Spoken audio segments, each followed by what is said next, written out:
This is the story of how I died.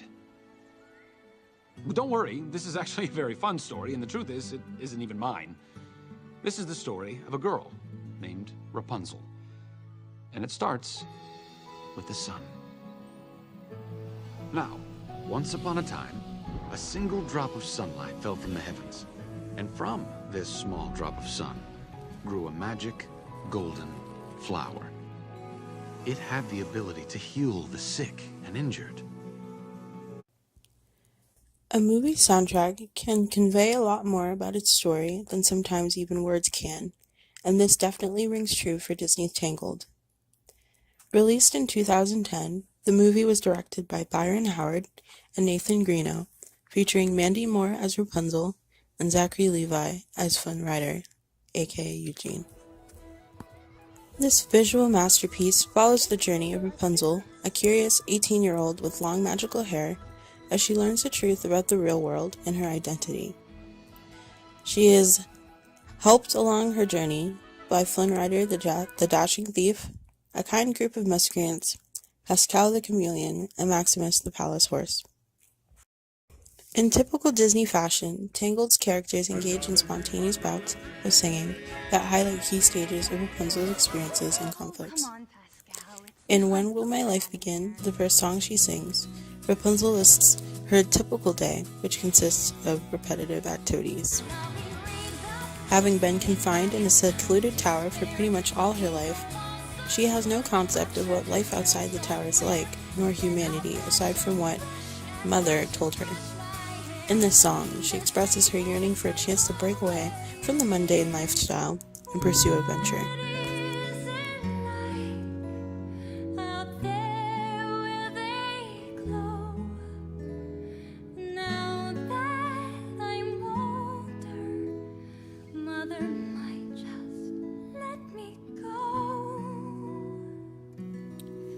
Rapunzel's overarching goal throughout this film is to see the floating lanterns that are released annually on her birthday.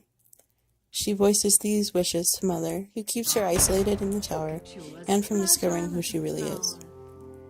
Mother proceeds to sing an eerie melody that begins as an expression of good intentions. But as the song progresses, Mother Gothel's subtle, manipulative nature is revealed.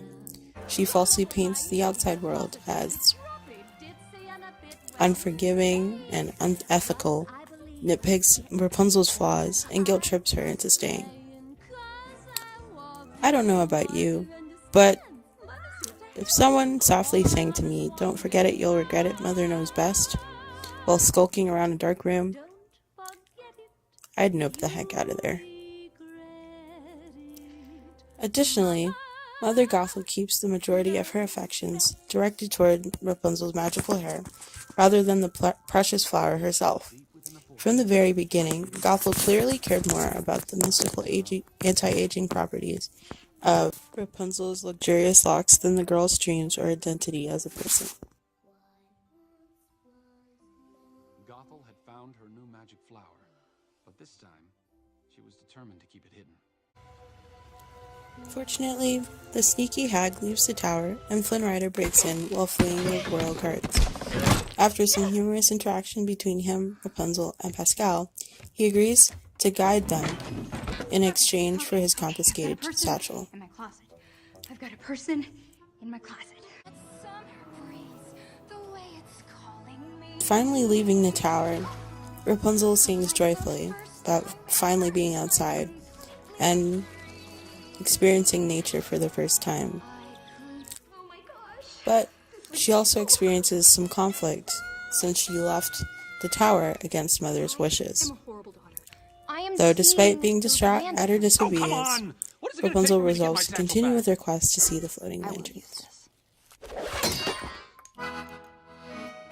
Flynn, in an effort to get Rapunzel to abandon her mission and return his satchel, brings her to an eating establishment for thugs. Due to Flynn's status as an infamous thief, the men are initially quite hostile and fetch the guards. Unsurprisingly, Rapunzel befriends these hardy ruffians, who turn out to be misunderstood dreamers. This ragtag bunch goes on to sing that even though they're such misfits, they have optimistic hopes for the future. Rapunzel at this point has no regrets about leaving the tower and enjoys her freedom. Every passing hour, I'm so glad I left my tower. Like all you lovely folks, I've got a dream.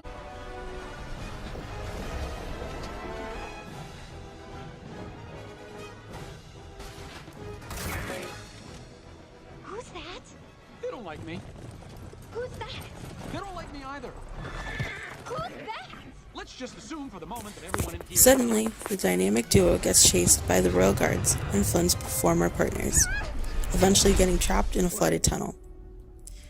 Just when they'd accepted their perceived doom, and Flynn confesses his true name to be Eugene, Rapunzel sings to activate her magical hair, thus allowing them to escape the tunnel, mostly unscathed, and Rapunzel to fully reveal her secret powers to Eugene. Understandably, he freaks out at first, but seems to view and treat Rapunzel as a person equal to him, rather than a means to achieve his selfish desires. I didn't see that coming. Eugene? The hair actually glows. Eugene! Why does her hair glow? Eugene! What? It doesn't just glow. Why is he smiling at me? Eventually, a romance between the two starts to blossom, and things are going great until dun. The devious harpy appears out of nowhere and tries to coerce Rapunzel into returning to the tower. Unlike her previous song, Mother Gothel directly belittles Rapunzel, and Rapunzel knows best. However, Rapunzel doesn't give in to Mother's lies and refuses to return to isolation. Gothel, realizing she couldn't influence Rapunzel anymore, tries to discredit Eugene, even going as far as to say that Rapunzel was undesirable. Ironically, Gothel is the one here who views Rapunzel as an object by going to such heinous lengths to keep her caged forever. All at once, everything looks different. Now that I see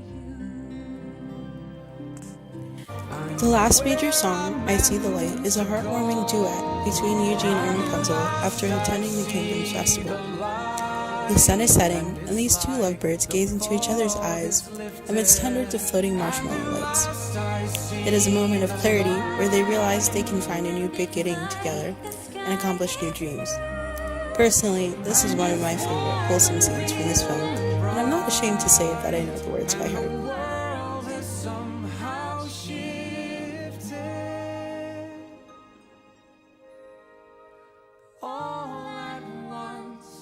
Everything is different now that I see you.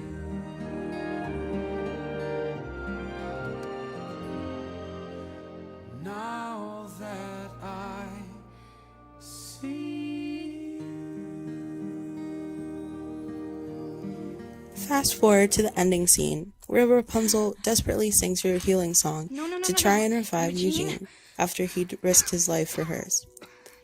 Even after discovering her true identity as a lost princess and seeing her false mother tragically plummet to her death, all Rapunzel wanted was the person who'd protected and guided her towards her dream. The way her voice breaks as she holds Eugene close is truly heartbreaking. But, as is the way of Disney films, a single tear is all that's needed to bring him back to life, and they all live happily ever after.